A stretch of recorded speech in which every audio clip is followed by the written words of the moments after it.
नमस्कार, जय हिंद दोस्तों। स्वागत है आपका हमारे चैनल एग्जाम सक्सेस जोन पर। आज हम आपके लिए सीटेट 2024 का हिंदी का प्रीवियस ईयर लेकर आए हैं, ठीक है। और अभी आप बोलेंगे कि आपने 2019 तक का करवाया है और उसके बाद ये बीच में मतलब बाकी क्यों नहीं हुए।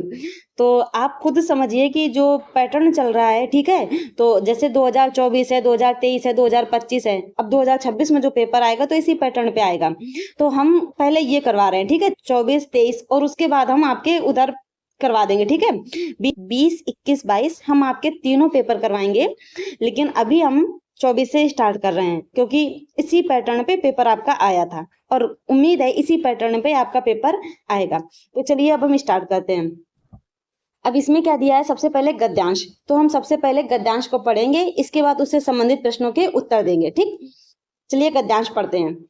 मानसिक जगत में परिवर्तन कैसे आया जब मानव ने मन के विकास के लिए भौतिक और मानसिक दुनिया की खामियों के खिलाफ लड़ाई शुरू की तो मानसिक परिवर्तन होने लगे। यही लड़ाई अब भी जारी है और आगे भी रहेगी। आनंद मार्गदर्शन के अनुसार मानसिक दुनिया में परिवर्तन को ज्ञान योग कहा जा सकता है। यह बदलाव भी पूर्ण महत्व का नहीं, सापेक्ष महत्व का ही था। क्या मनुष्य ने अपनी अंतर्निहित खामियों के खिलाफ लड़ाई में किसी बड़ी ताकत की मदद ली? हाँ, उन शुरुआती दिनों में लोगों ने देखा था कि दुनिया की अपेक्षा मानसिक दुनिया में अधिक खामियां थीं। गहन विश्लेषण के बाद मनुष्यों ने निष्कर्ष निकाला कि यदि वे अपनी मानसिक प्रवृत्ति को एक बिंदु पर केंद्रित कर सकते हैं और उन्हें ब्रह्मांडीय ऊर्जा में विलीन कर सकते हैं, तो वे उस ब्रह्मांडीय ऊर्जा की सहायता से अपनी खामियों को दूर करने में सक्षम होंगे और पोषित लक्ष्य प्राप्त कर सकेंगे, ठीक है। अब देखिए, अब हम प्रश्नों को पढ़ते हैं और उसके उत्तर देते हैं। आनंद मार्ग दर्शन के अनुसार मानसिक स्तर के परिवर्तन को कहा गया है ज्ञान योग, सहज योग, ब्रह्म योग, राजयोग। ये जो प्रश्न है इनके उत्तर, ठीक है। पहले हम देखिए, जब हम पेपर में बैठेंगे तो हम पहले प्रश्नों को पढ़ेंगे, ठीक है। एक बार हम सरसरी नजर में सभी प्रश्नों को देख लेंगे, इसके बाद हम गद्यांश पढ़ेंगे। फिर जहां पर हमारे उस प्रश्न से संबंधित चीजें मिल रही होंगी या उस प्रश्न से संबंधित उत्तर समझ में आ रहे होंगे, उस पर हम टिक लगा देंगे, ठीक है। ये हमारा गद्यांश और पद्यांश हल करने का एक तरीका होता है, ठीक। तो आप लोग ये याद रखिएगा। अब देखिए आपका प्रश्न क्या है। आनंद मार्गदर्शन के अनुसार मानसिक स्तर के परिवर्तन को कहा गया है ज्ञान योग, सहज योग, ब्रह्म योग, राजयोग। तो इसका सही आंसर है ऑप्शन ए, ज्ञान योग। क्या है? ऑप्शन ए, ज्ञान योग। अगला प्रश्न, ज्ञान योग। देखिए इसका स्पष्टीकरण क्या है, गद्यांश से दिया गया है, ठीक है। गद्यांश में स्पष्ट लिखा है कि आनंद मार्ग दर्शन के अनुसार मानसिक दुनिया में परिवर्तन को ज्ञान योग कहा गया है। अगला प्रश्न, हम पढ़ा रहे हैं, आप वीडियो को रोक लीजिए, आप वहां पहले प्रश्नों के उत्तर दीजिए, तभी आपको क्लियर हो पाएगा कि आपके कितने प्रश्न सही हुए हैं। दूसरा प्रश्न, खामियां शब्द है तद्भव, तत्सम, ब्रह्मयोग, राजयोग। तो इसका सही आंसर है ऑप्शन ए, क्या है? तद्भव। क्या है? ऑप्शन ए, तद्भव, ठीक। अगला प्रश्न, मानसिक दुनिया से तात्पर्य है मन में उठने वाले भाव, मन भावन दुनिया, काल्पनिक दुनिया, मन की स्थिति। तो इसका सही आंसर है ऑप्शन सी। इसका सही आंसर है ऑप्शन सी, काल्पनिक दुनिया। क्या है? ऑप्शन सी, काल्पनिक दुनिया। अगला प्रश्न, गद्यांश के अनुसार मनुष्य को किसकी जरूरत है? अपनी क्षमताओं को उन्नत करने की, ब्रह्मांडीय ऊर्जाओं को खोज करने, अपनी क्षमताओं को पहचानने, अपनी कमियों को दूर करने। तो इसका सही आंसर है ऑप्शन डी। इसका सही आंसर है ऑप्शन डी, अपनी कमियों को दूर करने, ठीक। अगला प्रश्न, अंतर्निहित का समानार्थी शब्द नहीं है समाविष्ट, समायोजित, समाहित, सन्निहित। तो इसका सही आंसर है ऑप्शन बी। क्या है? इसका सही आंसर है ऑप्शन बी। क्या है? समायोजित। क्या है? समायोजित। अगला प्रश्न, मानसिक परिवर्तन कैसे होने लगे? अपनी कमियों को दूर करने के प्रयासों के कारण, परिवर्तन सतत होने वाली प्रक्रिया है, मानव मन के विकास के कारण, मानसिक चिंतन करने के कारण। तो इसका सही आंसर है ऑप्शन ए, अपनी कमियों को दूर करने के प्रयासों के कारण। क्या है? ऑप्शन ए अपनी कमियों को दूर करने के प्रयासों के कारण। और ये सभी प्रश्न जो हैं ये गद्यांश से संबंधित हैं। ठीक है, गद्यांश में जो दिया है उसी से संबंधित ये प्रश्न है, उन्हीं के हमको उत्तर देने हैं। अगला प्रश्न, ब्रह्मांडीय ऊर्जा का अर्थ है ब्रह्मांड की ऊर्जा, ब्रह्म और ऊर्जा, ब्रह्मांड की ऊर्जा या ब्रह्मा की ऊर्जा। तो इसका सही आंसर है ऑप्शन सी। क्या है इसका सही आंसर है ऑप्शन सी, ब्रह्मांड की ऊर्जा। क्या है? ब्रह्मांड की ऊर्जा। अगला प्रश्न, आरंभिक दिनों के संदर्भ में कौन सा कथन सत्य है? भौतिक जगत की अपेक्षा मानसिक जगत में कम कमियां थी, भौतिक व मानसिक जगत दोनों में कोई कमी नहीं थी, भौतिक व मानसिक जगत में एक सी कमियां थी, भौतिक जगत की अपेक्षा मानसिक जगत में अधिक कमियां थी। तो इसका सही आंसर है ऑप्शन डी। क्या है इसका सही आंसर है ऑप्शन डी। ठीक है, भौतिक जगत की अपेक्षा मानसिक जगत में अधिक कमियां थी। क्या? भौतिक जगत की अपेक्षा मानसिक जगत में अधिक कमियां थी। अगला प्रश्न, भौतिक में मूल शब्द तथा प्रत्यय है भूत धन इक, भौति धन का, भूत धन तिक, भूत धन इक। तो इसका सही आंसर है ऑप्शन डी। क्या है? ऑप्शन डी, भूत धन इक। क्या है? भूत धन इक। अगला प्रश्न,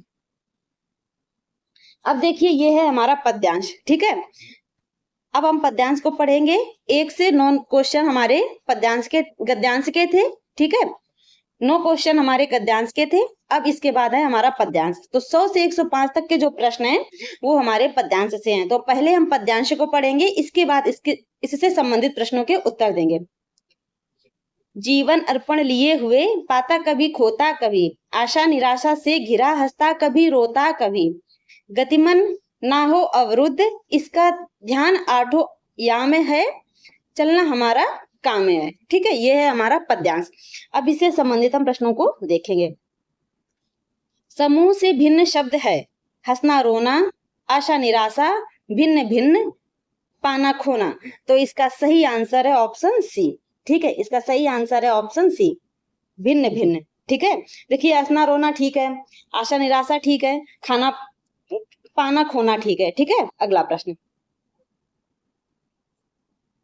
आठों याम से तात्पर्य है 8 स्तर, 8 दिशाएं, 8 की संख्या या 8 प्रहर। तो इसका सही आंसर है ऑप्शन डी, 8 प्रहर। क्या है? ऑप्शन डी, 8 प्रहर।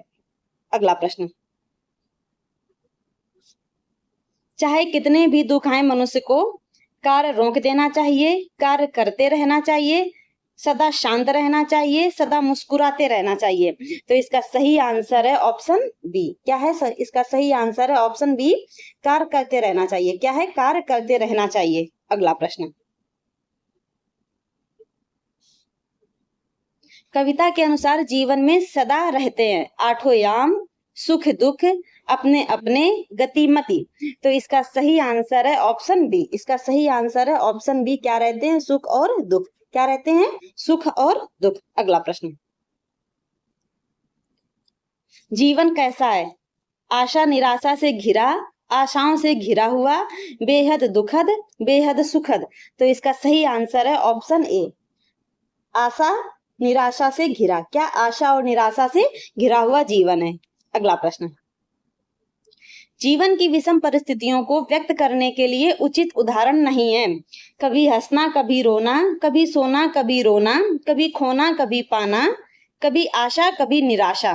तो इसका सही आंसर है ऑप्शन बी। इसका सही आंसर है ऑप्शन बी, कभी सोना कभी रोना। क्या है? ऑप्शन बी, कभी सोना कभी रोना। अगला प्रश्न, अब देखिए ये था हमारा पद्यांश। गद्यांश और पद्यांश जिससे 15 प्रश्न आते हैं तो वो हमारा खत्म हो गया। ठीक है, अब बाकी जो 15 प्रश्न हैं वो हमारे आते हैं शिक्षा शास्त्र से। ठीक है, तो अब हम इसको पढ़ेंगे और फिर इसके बाद इससे संबंधित प्रश्नों के उत्तर देंगे। मातृभाषा आधारित बहुभाषावाद किसकी अनुशंसा करता है? सभी बच्चों की विद्यालयी शिक्षा की शुरुआत अंग्रेजी माध्यम और घर की भाषा में होनी चाहिए। ऑप्शन बी, सभी बच्चे अपनी मातृभाषा प्रथम भाषा के रूप में हिंदी का अध्ययन करते हैं। ऑप्शन सी, सभी बच्चों की विद्यालयी शिक्षा उनकी मातृभाषा या घर की भाषा में शुरू होनी चाहिए। ऑप्शन डी, सभी बच्चों की विद्यालयी शिक्षा उनके राज्य की भाषा में शुरू होनी चाहिए। तो इसका सही आंसर है ऑप्शन सी। क्या है इसका सही आंसर है ऑप्शन सी। सभी बच्चों की विद्यालय शिक्षा उनकी मातृभाषा या घर की भाषा में शुरू होनी चाहिए। ठीक है, अब देखिए ये कैसे। अब बच्चे स्कूल जाते हैं, ठीक है, जब बच्चे पहली बार स्कूल पहुंचते हैं तो उनको वो स्कूली ज्ञान से अपरिचित होते हैं। अगर हम उनको स्कूल पहुंचते ही स्कूल की भाषा में या जो भी हमारी भाषा चल रही होगी, मान लो हिंदी चल रही है तो हिंदी या इंग्लिश चल रही है तो इंग्लिश, जिस भी लैंग्वेज में पढ़ाएंगे तो वो कंफर्टेबल फील नहीं करेंगे, तो वो अपनी बात कह नहीं पाएंगे और हमारी बात समझ भी नहीं पाएंगे। ठीक है, तो इस चीज को आपको ध्यान में रखना है। अगला प्रश्न, पाठ्य सामग्री बोधगम्यता के संदर्भ में निम्नलिखित में से गलत कथन का चयन करें। अब देखिए ध्यान देना है, गलत कथन का चयन करना है।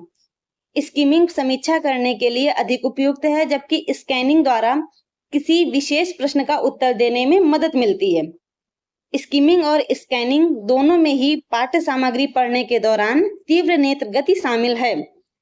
स्कीमिंग के अंतर्गत पाठ्य सामग्री को शीघ्रता से पढ़ा जाता है, जबकि स्कैनिंग के अंतर्गत विशिष्ट तथ्य जानने के लिए पढ़ा जाता है।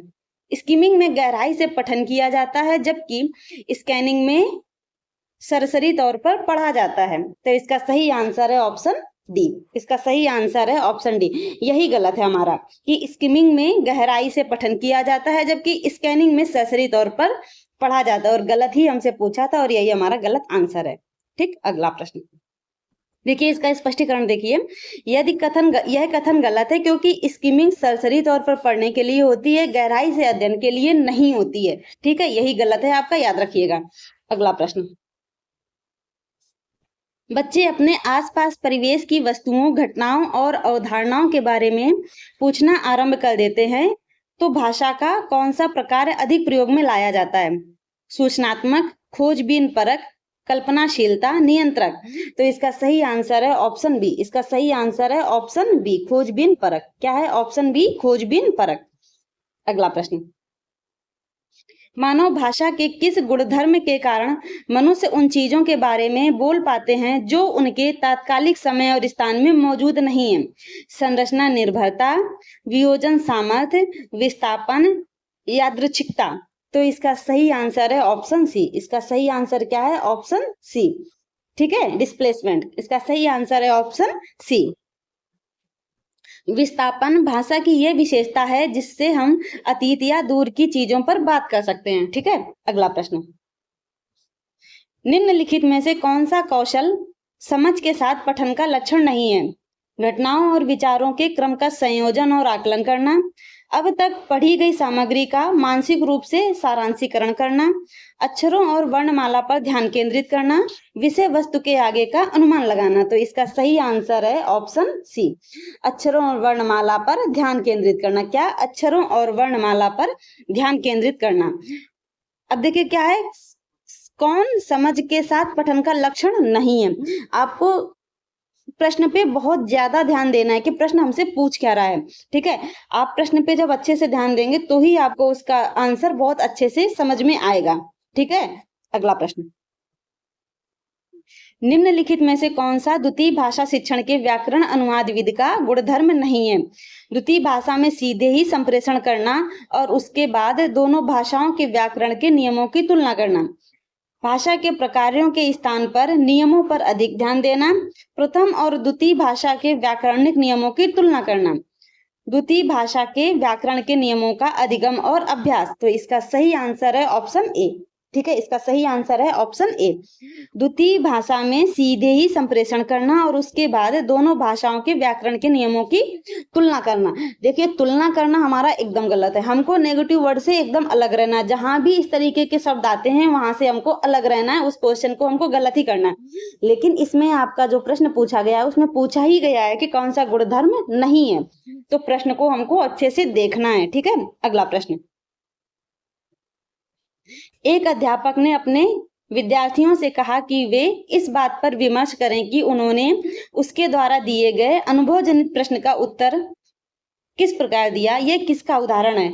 अभिभाषावाद, अभिसांकेतिकता, अभिसंज्ञान या रूपक। तो इसका सही आंसर है ऑप्शन सी, अभिसंज्ञान। क्या है? ऑप्शन सी, अभिसंज्ञान। ठीक, अगला प्रश्न,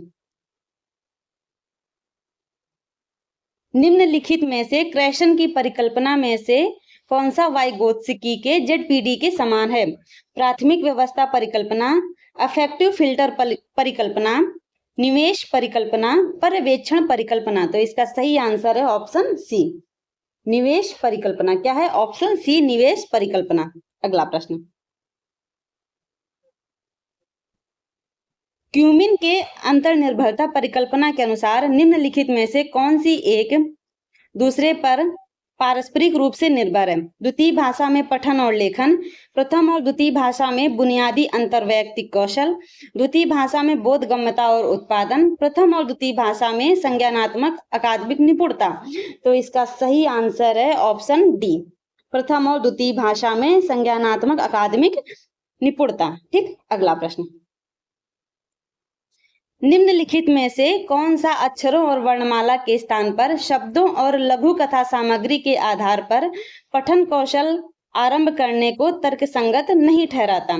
शब्द और पाठ्य सामग्री अधिक रुचिकर होती है जबकि अक्षर नहीं। शब्दों की अपेक्षा पृथक अक्षरों को कंठस्थ करना अधिक कठिन है।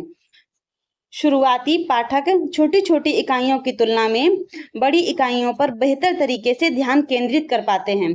शब्द और पाठ्य सामग्री सार्थक संबंधता सृजित कर पाती है जो कि अक्षर नहीं कर पाते। ठीक, तो इसका सही आंसर है ऑप्शन सी, इसका सही आंसर है ऑप्शन सी। ठीक है, शुरुआती पाठक छोटी छोटी इकाइयों की तुलना में बड़ी इकाइयों पर बेहतर तरीके से ध्यान केंद्रित कर पाते हैं। इसमें क्या पूछा गया था? तर्कसंगत नहीं है। ठीक है, आपको प्रश्न ध्यान देना है। आपसे हम बार बार कह रहे हैं कि सीटेट में आपको प्रश्न पर विशेष ध्यान देना है और इसीलिए हमने 2024 का प्रैक्टिस सेट पहले उठाया है क्योंकि आपकी परीक्षा नजदीक आ रही है। ठीक है, ये आपको ध्यान रखना है। अगला प्रश्न, निम्नलिखित में से कौन सा भाषाओं और बोलियों के बारे में भाषिक रूप से सही है? भाषाओं की अपनी लिपि होती है परंतु बोलियों की कोई लिपि नहीं होती। भाषा और बोलियों में कोई सुपरिभाषिक भाषिक अंतर नहीं है। भाषाओं में साहित्य लिखा गया है परंतु बोलियां मौखिक परंपरा का निर्वाह करती हैं। भाषाएं और बोलियां भाषिक रूप से भिन्न भिन्न हैं परंतु भौगोलिक रूप से एक समान है। तो इसका सही आंसर है ऑप्शन बी। क्या है? ऑप्शन बी, भाषा और बोलियों में कोई सुपरिभाषिक भाषिक अंतर नहीं है। ठीक है, अगला प्रश्न, वीरा 7 माह की शिशु है, वह अब कुछ इस तरह की आवाजें निकाल रही है जिसमें स्वर और व्यंजन मिश्रित हैं। वह किस रूप में संप्रेषित कर रही है? ऑप्शन ए कूजन, ऑप्शन बी भाषिक वाक, ऑप्शन सी ध्वनिग्राम, ऑप्शन डी बबलाना। तो इसका सही आंसर है ऑप्शन डी बबलाना। क्या है? ऑप्शन डी बबलाना। ठीक है, अगला प्रश्न, उत्पादक शब्द संपदा क्या है? वे शब्द जिनका प्रयोग लेखन और बोलने में किया जाता है, वे शब्द जो पाठक के लिए नए हैं, वे शब्द जिनको हम जैसा सुनते हैं वैसा ही पहचानते हैं, उन शब्दों पर ध्यान देना जिनको हम पंक्तियों से परे जाकर पढ़ते हैं। तो इसका सही आंसर है ऑप्शन ए, इसका सही आंसर है ऑप्शन ए, वे शब्द जिनका प्रयोग लेखन और बोलने में किया जाता है। ठीक, अगला प्रश्न, निम्नलिखित में से किसके द्वारा भाषा अर्जन उपकरण की अवधारणा की व्याख्या नहीं की गई है? बच्चे आकृति मूलक भाषा कैसे सीख लेते हैं? बच्चों का भाषिक उत्पादन जिन्हें उन्हें मिले भाषिक निवेश से अधिक क्यों होता है? बच्चे अपनी प्रथम भाषा कैसे सीखते हैं? बच्चे 4-5 वर्षों की कम अवधि के भीतर कैसे भाषा सीखने योग्य बन जाते हैं? तो इसका सही आंसर है ऑप्शन ए, बच्चे आकृति मूलक भाषा कैसे सीख लेते हैं? क्या बच्चे आकृति मूलक भाषा कैसे सीख लेते हैं? अगला प्रश्न, एक समुदाय विशेष के बोलने चालने के तरीके में यह देखा गया कि 2 भिन्न भिन्न सामाजिक आर्थिक समूहों के लोग 21 को भिन्न भिन्न तरीके से उच्चारित करते हैं। यह किस प्रकार का उदाहरण है? सामाजिक सांस्कृतिक चर, सामाजिक मनोवैज्ञानिक चर, सामाजिक भाषिक चर, परिणामवादी चर। तो इसका सही आंसर है ऑप्शन सी, इसका सही आंसर है ऑप्शन सी, सामाजिक भाषिक चर। ठीक है, जब भाषा का प्रयोग सामाजिक आर्थिक वर्गों या समूहों के आधार पर भिन्न होता है तो वह सामाजिक भाषिक विविधता है। ठीक है, अब देखिए ये हमारा था 2024 सीटेट हिंदी का PYQ। ठीक है, अब अगली क्लास में हम 2023 का लेकर आएंगे। ये इसलिए हम पहले करवा रहे हैं कि आप देख लीजिए कि पिछली बार का पैटर्न कैसा था, ठीक है। उसी हिसाब से आप उसी तरीके से आप तैयारी करेंगे, क्योंकि आपके पेपर में बहुत कम दिन बचे हैं। इसलिए हमने 2024 फिर 2023 फिर 2022 ऐसे उठाएंगे हम, ठीक है। ऐसे हम आपके पेपर करवाएंगे। अगर आपको हमारी क्लास अच्छी लग रही है तो हमारी वीडियो को लाइक कीजिए और हमारे चैनल को सब्सक्राइब कीजिए और अपने दोस्तों को हमारे साथ अवश्य जोड़िएगा, ठीक है, जिससे उनको भी हेल्प मिल सके। और आपको हमने हर बार बताया है कि पीवाईक्यू के लिए सिर्फ हिंदी ही नहीं, ईवीएस और सीडीपी के लिए भी आपको कहीं भी जाने की आवश्यकता नहीं है। आप हमारे चैनल के साथ जुड़िए और अपनी तैयारी को और मजबूत बनाइए। मिलते हैं नेक्स्ट वीडियो में, तब तक के लिए धन्यवाद।